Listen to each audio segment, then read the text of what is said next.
আসসালামু আলাইকুম। সবাই কেমন আছেন? আশা করি সবাই ভালো আছেন। আজ আপনাদের জন্য নিয়ে এসেছি গল্পের তৃতীয় পর্ব। আশা করি গল্পটা আপনাদের ভালো লাগবে। তাহলে চলুন শুরু করা যাক। এভাবে না দেখে ভেবেই যাচ্ছি, একবার পিছন ফিরে দেখি তো কে। মনে সাহস নিয়ে ধীরে ধীরে পিছন ফিরে তাকালাম। তাকিয়ে চমকে দুহাত পিছনে গেলাম। যে ভয়টা পেয়েছি সেটা না হলেও তার চেয়ে বড় ভয়। যে আমার সামনে দাঁড়িয়ে আছে তার মুখোমুখি হতে হবে ভাবতে পারিনি, কিন্তু সে এখানে কি করছে? আমি চোখ গোল গোল করে সামনের দিকে তাকিয়ে আছি। মুখ দিয়ে বলার মতো কোনো শব্দ পাচ্ছি না। আমার সামনে যে দাঁড়িয়ে আছে সে আর কেউ নয়, আমার মামাতো বোন রিয়া। সে জিজ্ঞাসু দৃষ্টি নিয়ে আমার দিকে তাকিয়ে আছে। নীরবতা ভেঙে আমি বললাম, কি ব্যাপার, এত রাতে তুমি এখানে? রিয়া ভুরু কুচকে বলে, আমি কেন এখানে সেটা পরে বলছি, তার আগে তুমি বলো এত রাতে কোথায় যাচ্ছ? প্রায় কয়েকদিন ধরে দেখছি প্রতিদিন রাতে তুমি বেরিয়ে যাচ্ছ। প্রথম রাতে যখন দেখেছি তেমন কিছু ভাবিনি আমি। ভেবেছি হয়তো একটু ঘুরতে বের হচ্ছ, কারণ তুমি শহরে থাকো। শহরের মানুষ এত তাড়াতাড়ি ঘুমায় না, সেটা ভেবে মনকে সান্ত্বনা দিলাম। কিন্তু যখন একে একে কয়েক রাত তোমাকে বেরিয়ে যেতে দেখি আমার মনে সন্দেহ হলো। তুমি বেরিয়ে যাওয়ার পর আমি প্রায় ঘন্টাখানেক তোমার জন্য ওয়েট করে ঘুমোতে চলে যাই, কিন্তু তুমি আসো না। এখন বলো তো, এত রাতে তুমি কোথায় যাও? আমি ওর কথা শুনে একটু অবাক হলাম। তার মানে রিয়া আগে থেকেই জানে প্রতি রাতে আমি বাহিরে যাই। সেটা ভাবলাম ওর কাছে লুকিয়ে আর লাভ নেই। ওরও জানা উচিত ও যে আমাকে মনে মনে ভালোবাসে, সেটা আমি খুব ভালো করে জানি।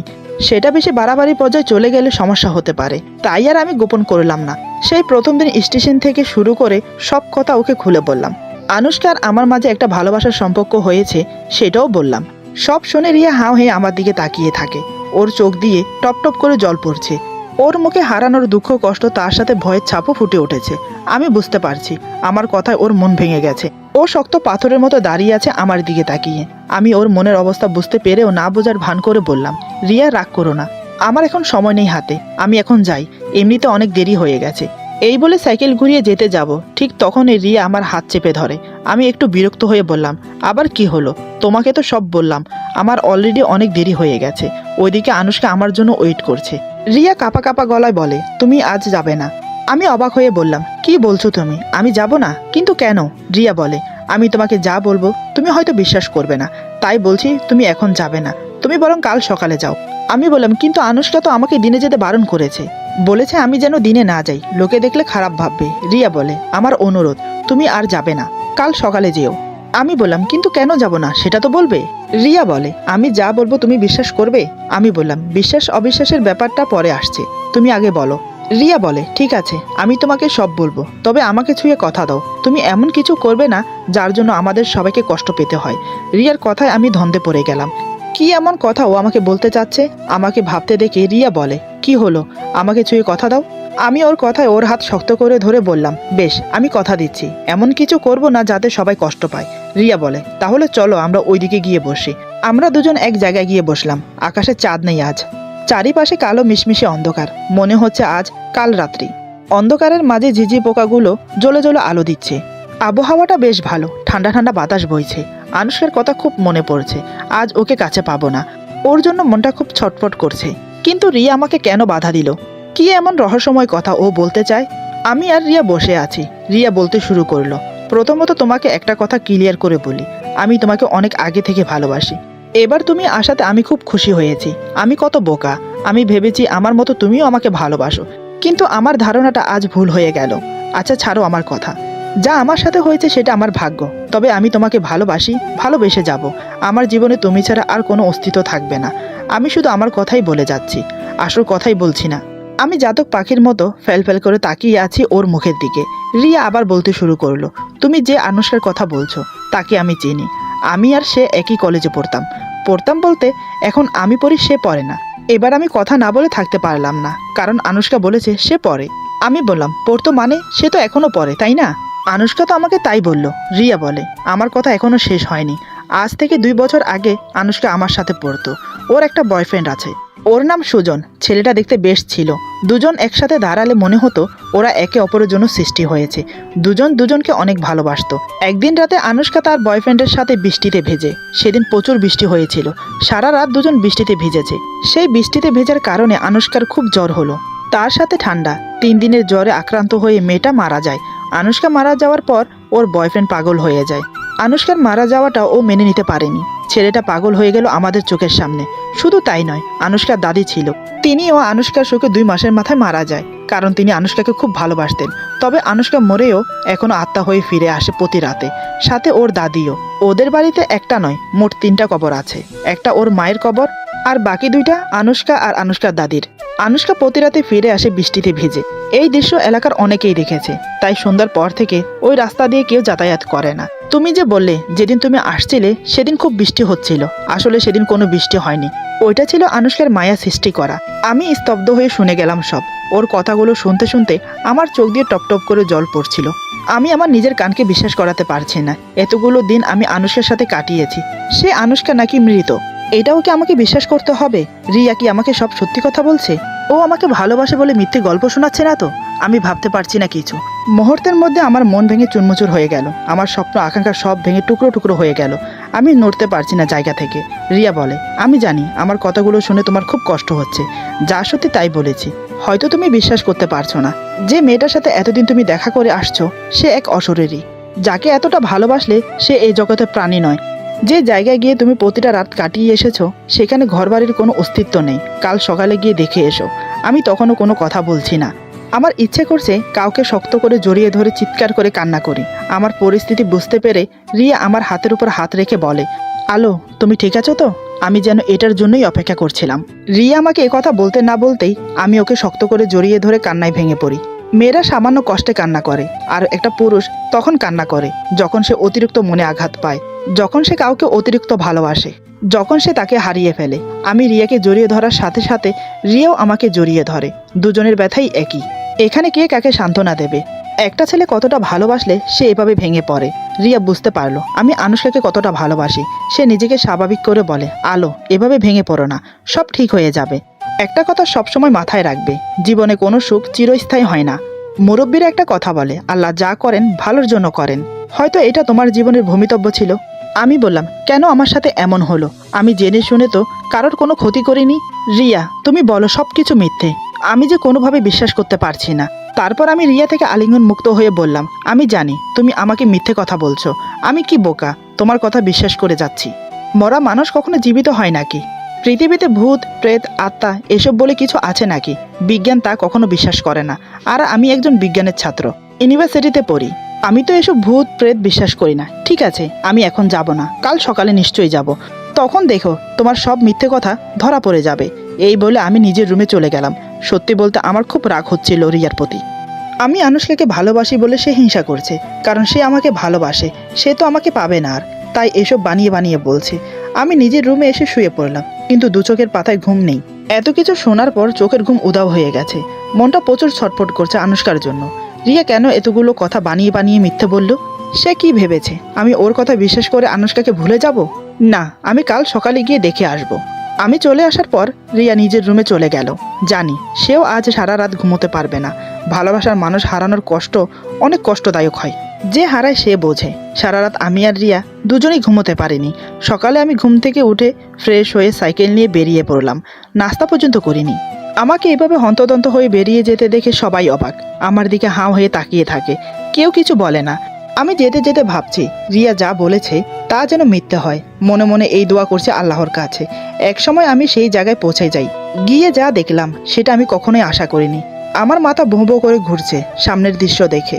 যেখানে আমি ঘর ভেবে রাত কাটিয়েছি সেখানে 2টো কবর, তার থেকে আরেকটু দূরে একটা কবর। সেটাই হয়তো আনুশকার মায়ের কবর।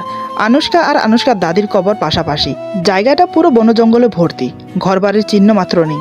রিয়া আমাকে ঠিকই বলেছে, তার মানে আমি প্রতিদিন রাতে এই কবরস্থানে এসে রাত কাটাতাম। আর ভাবতে পারছি না। হঠাৎ মাথাটা ঘুরে পড়ে গেলাম। আমি অজ্ঞান হয়ে মাটিতে লুটিয়ে পড়লাম। হাতে গোনা 3 দিন পর আমার জ্ঞান ফিরল। জ্ঞান ফেরার পর জানতে পারলাম আমি অজ্ঞান হওয়ার পর কয়েকজন লোক এসে আমাকে নানার বাড়িতে দিয়ে যায়। আর আমার এই পরিস্থিতি কেন হলো সেই বিষয়ে সবকিছু খোলাসা করে রিয়া। আমি অজ্ঞান অবস্থায় থাকাকালীন রিয়া বাড়ির সবাইকে সবকিছু খুলে বলে। ঘটনাটা সবাই শুনে অবাক।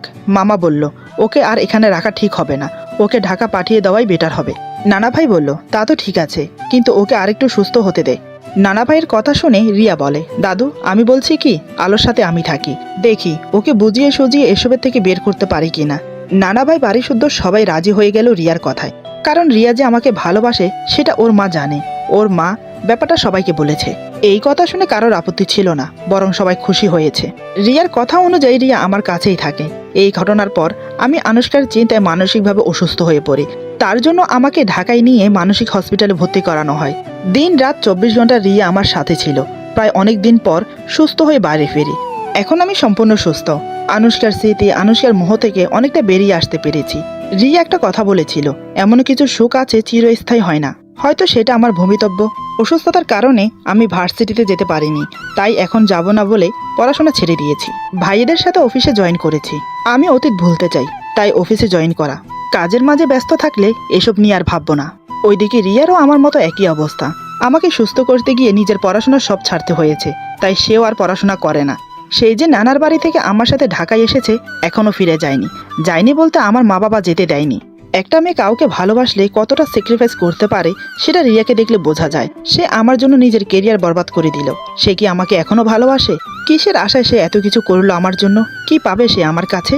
এসব ভাবছি সন্ধ্যার মুখে বারান্দায় দাঁড়িয়ে দাঁড়িয়ে। আর তন্ময় হয়ে বাইরের দৃশ্য দেখছি। এমন সময় রিয়া আমার রুমে আসে, হাতে করে আমার জন্য কফি এনেছে। বারান্দায় এসে আমাকে বলে, তোমার কফি। ওর কথা শুনে আমি ওর দিকে ফিরে তাকালাম। এইমাত্র মেয়েটাকে নিয়ে ভাবছি, আর অমনি সে এসে হাজির। হায়াত অনেক লম্বা। আমাকে ওভাবে তাকিয়ে থাকতে দেখে রিয়া বলে, অমন করে তাকিয়ে কি ভাবছো? আমি চোখ সরিয়ে নিয়ে কফিটা হাতে নিলাম। তারপর বসতে বসতে বললাম, তেমন কিছু না, ভাবছি তোমাকে নিয়ে। দাঁড়িয়ে কেন, এখানটায় বসো। রিয়া অবাক হয়ে আমার দিকে তাকিয়ে থেকে ধীরে ধীরে বসে পড়ল। সে বলে, হঠাৎ আমাকে নিয়ে ভাবছো কেন? কি হয়েছে? আমি কোনো অন্যায় করেছি, নাকি আমার কোনো ভুল হয়েছে? আমি বললাম, আরে তুমি এত ব্যস্ত হইও না, তুমি শান্ত হয়ে বসো। আমি ভাবছিলাম তোমাকে নিয়ে, কারণ আমার জন্য তোমার কেরিয়ার বরবাদ হয়ে গেল। আমার জন্য তোমার পড়াশোনা ছাড়তে হলো। আমার জন্য তোমার মন ভেঙেছে। আমার জন্য তুমি অনেক কষ্ট করেছো। আজ আমার সুস্থ হওয়ার পিছনে একমাত্র তোমারই অবদান। তুমি যদি তখন থেকে আমার সঙ্গ না দিতে, তাহলে হয়তো আমি কোনোদিনই সুস্থ হতাম না। রিয়া বলে, এমন করে বলছো কেন? তোমার জন্য আমার কোনো কিছুই বরবাদ হয়নি। তোমার জন্য যে এতটুকু করতে পেরেছি, তাতেই আমি অনেক খুশি। আমি বললাম, এখন কি ভাবছো, কি করবে? রিয়া বলে, কিসের কথা বলছো? আমি বললাম, তোমার কথা বলছি। এখন কি আবার পড়াশোনা শুরু করবে? তুমি চাইলে কিন্তু করতে পারো। রিয়া বলে, 1 বছর পিছিয়ে গেছে, তাই আর ইচ্ছে নেই পড়াশোনা করার। আমি বললাম, তাহলে কি করবে ভাবছো? রিয়া বলে, কিছু করার ইচ্ছে নেই, যেভাবে আছে সেভাবেই ভালো আছি। আমি বললাম, তা বললে কি হয়? জীবন তো এক জায়গায় থেমে থাকে না। কিছু করার যখন মন নেই, তাহলে একটা কাজ করতে পারো। রিয়া বলে, কি? আমি বললাম, বিয়ে করে নাও। আমার কথা শুনে রিয়া আমার দিকে তাকিয়ে থাকে। আমি বললাম, আরে আমি খারাপ কি বললাম? তোমারও তো বিয়ের বয়স হয়েছে নাকি? এভাবে একা জীবন থেকে সংসার করা ভালো না। তুমি রাজি কিনা বলো, তাহলে আমি মামা মামির সাথে কথা বলি। আমার কথা শুনে রিয়ার চোখ দিয়ে জল গড়িয়ে পড়ছে। আমি তো অবাক। আমি তো কান্না করার মতো কিছু বলিনি। আমি বললাম, আরে তুমি কাঁদছো কেন? আমি তো কান্না করার মতো কিছু বলিনি। রিয়ার মুখটা রাগে লাল হয়ে উঠল। সে আমার দিকে চোখ বড় বড় করে তাকিয়ে বলে, তুমি কি আমার ধৈর্যের পরীক্ষা নিচ্ছ? আজ থেকে 1 বছর আগে তোমাকে একটা কথা বলেছিলাম, মনে আছে? আমি বললাম, কি কথা? রিয়া বলে, আমি তোমাকে ভালোবাসি। আগেও ভালোবেসেছি, এখনও বাসি, আর ভালোবেসে যাব। তুমি ছাড়া আমার জীবনের কোনো অস্তিত্ব নেই। হয়তো এই জীবনে তোমাকে পাবো, নয়তোবা সারা জীবন এভাবে কাটিয়ে দেব। তাই তোমার কাছে অনুরোধ করছি হাত জোর করে, আমি যেমন আছি আমাকে তেমন থাকতে দাও। বিয়ের কথা আর কখনো বলবে না। এই বলে কান্না করতে করতে মেয়েটা ছুটে চলে গেল। এটা কি হলো? বুঝতে পারলাম রিয়া আমাকে খুব ভালোবাসে। কিন্তু আমি কি করব? আমার জীবনে যে তুফান বয়ে গেছে, সেই তুফান যে আমার সব কিছু ওলটপালট করে দিয়ে গেছে। এইসব ভাবতে ভাবতে কফি খাচ্ছিলাম। এমন সময় মা আমার সামনে এসে বসে। মাকে দেখে আমি একটু অবাকই হলাম। এই সময় মা আমার রুমে কখনো আসে না। আমি বললাম, মা এ সময় তুমি হঠাৎ কিছু বলবে কি? মা বলে, হ্যাঁ বলতেই তো এসেছি। আমি বাইরে থেকে তোর আর রিয়ার সব কথা শুনেছি। মেয়েটা তোকে সত্যিই ভালোবাসে। তোর জীবনটার সাথে ওর জীবন জুড়ে গেছে। তুই যেভাবে অসুস্থ হয়ে পড়েছিলি, আমরা তো হাল ছেড়ে দিয়েছিলাম। একমাত্র রিয়া তোর পাশে থেকে তোকে সুস্থ করে। সে বলেছিল আমাদেরকে, আমরা যেন চিন্তা না করি, তুই ঠিক সুস্থ হয়ে উঠবি। দিন রাত 24 ঘন্টা তোর পাশে থেকে তোর সেবা করেছে। একটা মেয়ে একটা ছেলেকে কতটা ভালোবাসলে তার জন্য সব কিছু ত্যাগ করতে পারে, তা আমি রিয়াকে দেখে বুঝেছি। এরপর মা আমার হাত ধরে বলে, বাবা জীবন সবার থেমে থাকে না, তাকে আগে বাড়াতে হয়। মানুষের জীবন কত কিছুই না ঘটে। মানুষ কি সেসব মনে রেখে পিছনে পড়ে থাকে? সব ভুলে গিয়ে নতুন করে শুরু করে। তুইও তাই কর বাবা, আমরা চাই তুই সুখী হ। আমাদের অনুরোধ তোর কাছে, তুই রিয়াকে বিয়ে কর। মায়ের কথা শুনে একটু অবাক হয়ে মায়ের দিকে তাকিয়ে রইলাম, তবে কিছু বললাম না। মা বলে, মেয়েটা তোকে অনেক ভালোবাসে। সে নিজের জীবন তোর জন্য অপেক্ষা করে এভাবে কাটিয়ে দেবে, কিন্তু বিয়ে বসবে না। ওর জীবনটা এভাবে নষ্ট হতে দিস না বাবা, রাজি হয়ে যা। মায়ের কথা রাখ। সব মা বাবাই চায় তার ছেলে সুখী হোক, আমরাও চাই। আমি কোনোদিনও মা বাবার অবাধ্য হইনি। তাই মায়ের মুখের দিকে তাকিয়ে আজও পারলাম না। মুখে না বললেও মনে মনে বললাম, ঠিক আছে মা, তোমরা যা বলবে তাই হবে।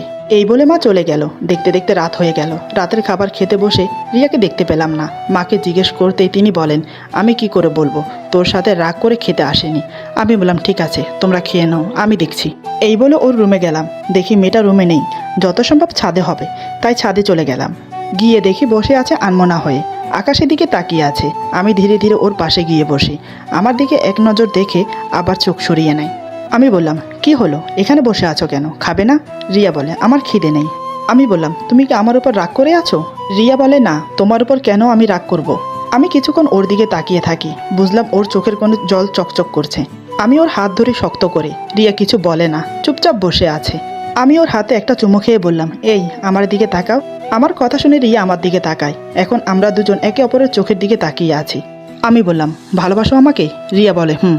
আমি বললাম, বিয়ে করবে আমাকে? বিয়ের কথা শুনে রিয়া হাঁ হয়ে থাকে। ও চোখ বড় বড় করে নেয়। আমি বললাম, হাঁ হয়ে আছো কেন, বলো, বিয়ে করবে আমাকে? রিয়া অভিমানের সুরে বলে, তুমি তো আমাকে ভালোবাসো না, বিয়ে করবো কি করে? আমি ওর হাত ধরেছিলাম। ওর কথা শুনে অন্য হাত দিয়ে হাত বুলাতে বুলাতে বলি, ভালোবাসি না? তাতে কি হয়েছে, তুমি তো আমাকে ভালোবাসো। তোমার ভালোবাসা দিয়ে না হয় আমার ভালোবাসা জয় করো। এখন বলো, বিয়ে করবে আমাকে? রিয়া কাঁদো কাঁদো মুখ নিয়ে উপর নিচ মাথা নাড়ে। আমি ওর কপালে কিস করে বললাম, ছেড়ে যাবে না তো? রিয়া বলে, না। আমি বললাম, কখনো কষ্ট দেবে না তো? রিয়া বলে, কখনো দেব না। আমি বললাম, যদি তুমি আমাকে ছেড়ে চলে যাও তাহলে কিন্তু আমি মরে যাব।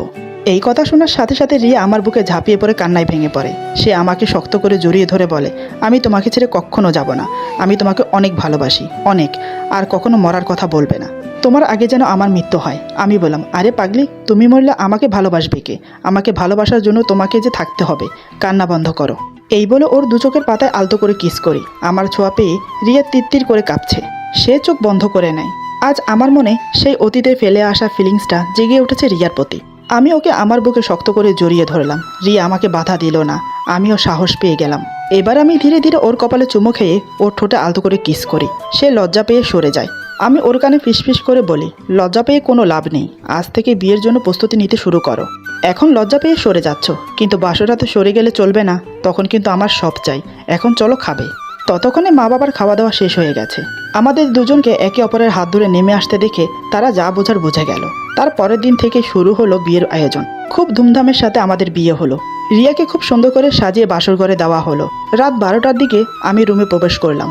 দরজা লাগিয়ে ওর পাশে গিয়ে বসলাম। রিয়া উঠে এসে আমাকে সালাম করলো, কিন্তু এক হাত মাথার ঘুমটা সরায় না। বুঝলাম আমাকে সরাতে হবে। আমি ঘুমটা সরিয়ে দেখে তো অবাক। ওয়াও, কত সুন্দর লাগছে রিয়াকে। ও যে এত সুন্দর আমি আগে ভালো করে দেখিনি। আমি বললাম, সত্যি রিয়া, তুমি এত সুন্দর, আমি আগে জানতাম না। রিয়া বলে, তুমি তো আমার দিকে ভালো করে তাকিয়ে দেখোনি। আমি বললাম, তাই তো, সত্যিই দেখিনি। আসলে আমার বউটা অনেক সুন্দর। তাহলে আর দেরি কেন বউ, অনেক তো অপেক্ষা করালে, এবার আমাকে ভালোবাসতে দাও। রিয়া বলে, কি বললে? আমি তোমাকে অপেক্ষা করিয়েছি নাকি তুমি আমাকে অপেক্ষা করিয়েছ? আমি বললাম, সরি জান, বাই মিস্টেক বলে ফেলেছি। তুমি আমাকে করাওনি, আমি তোমাকে করিয়েছি। রিয়া বলে, হ্যাঁ, এবার ঠিক আছে। আমি বললাম, তাহলে আদর করি? রিয়া বলে, তুমি না কি, আমি নিজেও জানি না। ভালোবাসা কি কেউ বলে বলে করে? আমি বললাম, তাই বুঝি, তাহলে কিভাবে করে শিখিয়ে দাও। রিয়া বলে, ইস, ছোট খোকা, কিছু জানে না। সেদিন রাতে ছাদে নিজের ইচ্ছেতে তো আদর করলে, তখন কি আমাকে জিজ্ঞেস করেছিলে? আর এখন তো বিয়ে হয়ে গেছে, এখন তো আমি তোমার। তুমি আমাকে আদর করতে চাইলেও আমি বাধা দিতে পারবো না। আমি বললাম, ঠিক আছে, তাহলে আর দেরি করব কেন, আমারটা আমি না হয় পুষিয়ে নেই। এই বলে আমি ওকে শুইয়ে দিয়ে ওর বুকের উপর শুয়ে পড়লাম। ওর বুকে মাথা রেখে যেন শান্তি পেলাম। মনে হচ্ছে আমার জীবনে কোনো দুঃখই ছিল না কোনো কালে। রিয়া আমাকে পরম আনন্দে ওর বুকের সাথে জড়িয়ে রাখে। আমি বললাম, রিয়া, তুমি আমাকে কখনো কষ্ট দেবে না তো? রিয়া বলে, তোমাকে কষ্ট দিলে তার চেয়ে বেশি কষ্ট আমি পাবো, কারণ আমি তোমাকে ভালোবাসি। আমি বললাম, আজ বেশি কথা নয়, আজ আমাদের ভালোবাসার রাত। একে অপরকে শুধু ভালোবাসবো।